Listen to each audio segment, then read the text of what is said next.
Welcome to the What's Happening Birmingham video podcast.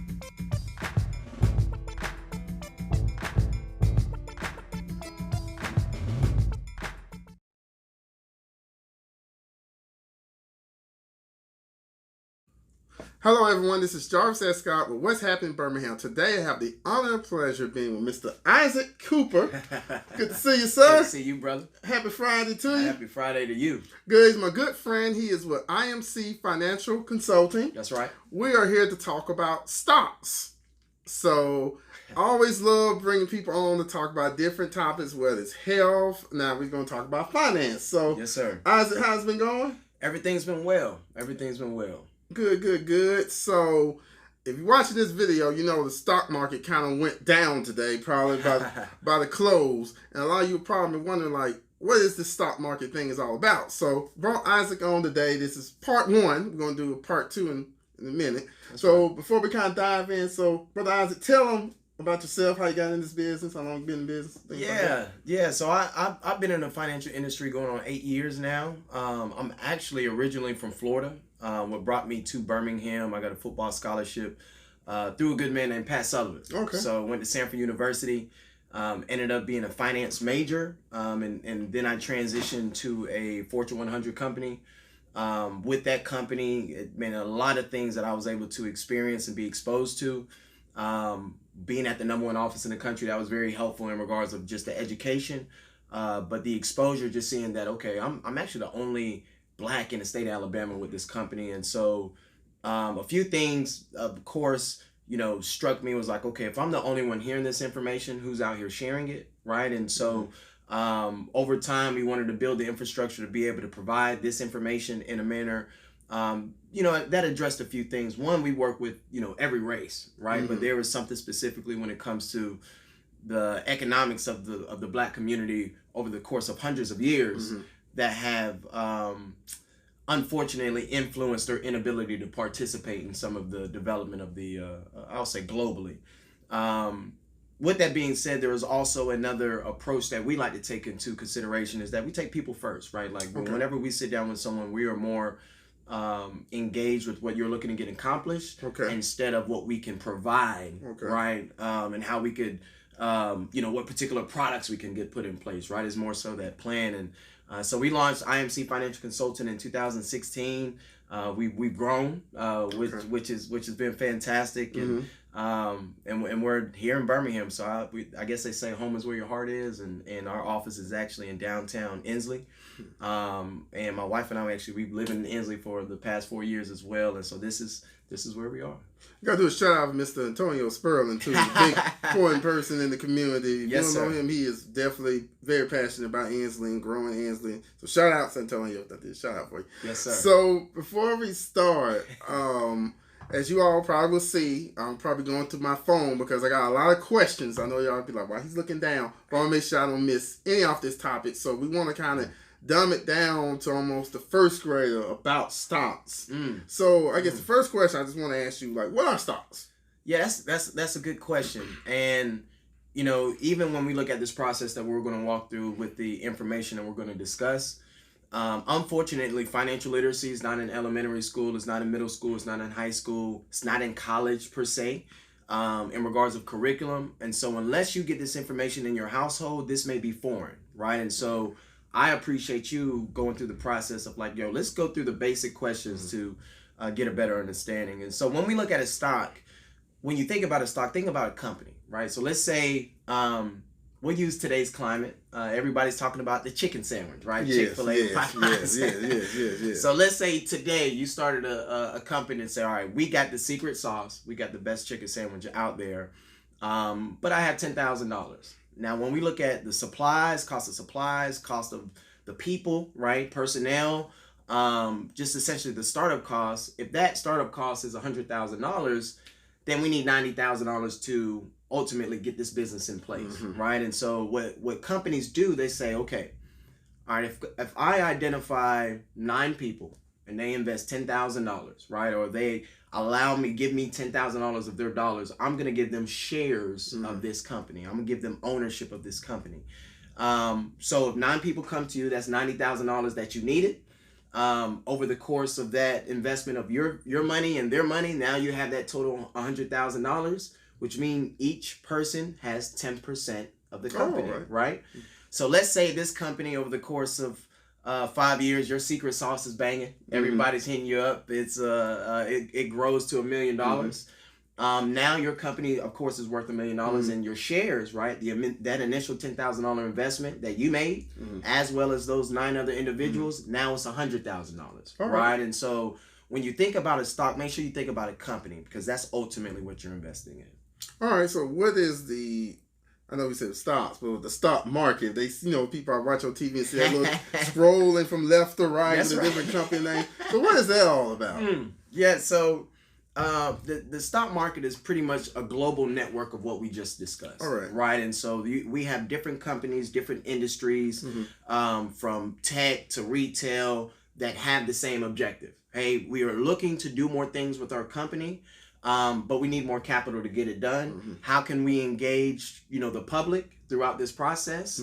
As long as we share certain information in which that will give them confidence to, invest their money with us. Right. And I believe the history of the stock market, I believe it started around 1600.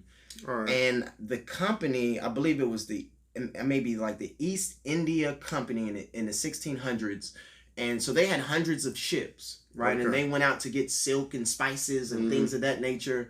And they said, all right, this is going to cost a lot of money. Let's go into these coffee shops. Let's go into these local businesses and see if they can give us money to go out and go get these particular products. And they said, all right, whenever we get back, the money we make off of it, you can get a piece of it. And so that was really like the natural birth of indirectly of the stock market. All right. So normally if you watch the stock market during the day, you'll see it start going up and down. What causes it to go, and even today, what causes that, kind of go up and down? And some people just be like, oh, I'm losing my money. Yeah, well, and what's ironic, 5 years ago, that question would probably warrant a different answer, because social media probably did not have as much of an influence. I'll probably say 10 years ago, maybe a better reflection of that time frame, but information and influence is what I've been able to boil it down to, right? And so when we look at information, it could be information on the management of a particular company, right? We see articles where a CEO abruptly steps down. So that may be an indicator that there is some uncertainty in the future of the company. And so what it all depends on is the type of information you receive and how you react to it. And how the public is going to react to it is going to fluctuate the price of that particular stock, right? Influence, when we look at, we could just say you go on Twitter and see who tweets sometimes. Yes, a tweet by the president dropped the stocks today about the tariffs. So I was like, whoa. Right, so someone that may have influence over some of the economic indicators of the market, or the perception of their influence, may play a part in some of the fluctuation. And so one thing that we like to make sure we echo is that, we hear folks verbalize like, oh, I lost money in the stock market. Well, you only lose whenever you sell your position, right? So your portfolio may be down, but that isn't realized until you hit sale, right? And so, but yeah, that's a good question. All right, so my next question, I think they're next question after that is kind of like, how can you predict the stock market? And what is the right time to buy and sell? So it's kind of like those two questions kind of tied in together. Yeah, predicting the stock market. The moment you find someone said they can predict the stock market, run the other way. All right. I think you can be thoughtful and be effective in your ability to forecast based off of that company. So you want to have a relationship with the companies and have some awareness of the entities that you're investing in, because the news, the information around that entity and that company is going to have some type of impact on the growth of the company, right? And so I try to warn against like day trading, things of that nature, for those that are not in a position to do it, right? And so the usual investment strategy is just to invest and have a certain time frame where you want to have access to the money. But being able to anticipate how the stock market is going to react, there's a lot of different indicators we can utilize, like CNBC and some of the commentators, but they make money as well based off talking about things that's going to drive foot traffic to their platform. And I'm not speaking about CNBC specifically, but there are, analysts that sometimes may make certain statements to, get foot traffic to their site, but it may not be the best tool to utilize when it pertains to making an investment decision for your household, right? And so each household is going to have different prerequisites, different situations, different liabilities, different assets, different cash flow, different income. And so the objectives of the household is going to be different based off of, really some of their situations, when it comes to their economics personally. All right. So, and the second part of your question is when do you buy and sell? When's the best? Yeah, right time to buy and sell. Yeah. So, I don't know if there's an ideal time to buy. Of course, the sooner the better. The eighth wonder of the world is compounding interest, right? Yes, and so you want to let that snowball start accumulating, going down that snow mountain, because it works wonders for sure. I was just looking at my son's 529 plan. All right. But with that being said, by getting into the market, the one thing, even we just talked about this earlier, you don't want to get into it premature, right? Where you have some dollars in the market that really should be in your savings. And when the market goes down, like a day like today, you are more tied to the day-to-day activity instead of the objective that you set out for this investment, right? And so if it's supposed to be there 5 years, 10 years, 15 years, you want to make sure you have the proper foundation. And so that is going to be a main part of making sure that you're able to buy and participate in the market over the period that you set out for yourself. The right time to sell, one of the of course we get this question all the time. Isaac, I want to invest, or I want to see my dollars appreciate. Our next question is, all right, when do you want to have access to the money, right? And so we need to make sure that the money is available, the right amount of money is available for the objective that you tied it to. All right. One thing I see a lot too is like when these companies go public. Would you advise people investing, like first day Uber goes public or Beyond Meat goes public and it's just this craze? Right. Do you ever advise people like, hey, I need to jump in now, or do you tell them just kind of wait and see how it goes next 60, 90 days? Well, I think it's all based off of I'm going to go back to their foundation. All so right. If they have that the right amount of cash flow in regards to reserves, 3 to 6 months of bill paying ability, saved up cash, if they have the adequate defensive plan in place, the adequate amount of insurance, budget is in place, we have a game plan on knocking down any debt if they have any on liabilities, the mortgage, or even any car notes, credit cards, right? All of that is addressed. Any risky behavior, we will set aside a certain amount of money to be able to partake in that. I like that. Right? I like that. So typically you may have, and again, somebody may answer that question directly. For us, it has to fit within the plan, right? And so if there is a certain amount of money we've been able to set aside, if we already check those boxes, then, go and dip your foot in the pool, and experience that, because ultimately we've already have the right amount of money set aside for your future, and then as well for the protection of your future as well. All right, and it kind of goes into my next question. How much money do you need before you start to buy stocks? Yeah. That's like the magic question. You probably get that a lot. Oh, yeah. We encourage our clients to flex the muscle. All right. Right? So it's just like lifting weights, right? You may not go into the gym and say, let me grab this 50-pound dumbbell and do 100 curls.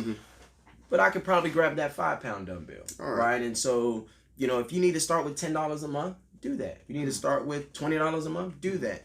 I would rather you do the right amount so you don't prematurely get into the market and have to take the money out and not fully experience the maturity of the company, right? Or the particular portfolio that you're investing in, because again, there is going to be demands of the day and needs of tomorrow that we can't forecast. And we don't want any type of unexpected expenses to disrupt your ability to appreciate in the market and, gain interest and dividends for your household and portfolio. All right. Well, there's a term I see a lot that's called expense ratio. Can you kind of explain that? Yeah. And I've seen it spread a good bit over the last 5 years in regards of expense ratio, especially around like 401ks, we've had individuals and as well lawsuits to where companies have had to shell out a good amount of money because of the expense ratio pertaining to that particular investment within their 401k. Ultimately, it ties into all of the expenses associated with that particular investment. If it's the management, the cost of the management, any type of 12B1 fees, marketing fees, things of that nature, so material that you're able to receive about that particular investment. You just want to be aware of that expense ratio because it is going to impact your overall return, and you want to ensure that the risk that you're taking on in regards of your investment matches the we'll say the average expense ratio when you look at different portfolios that are similar.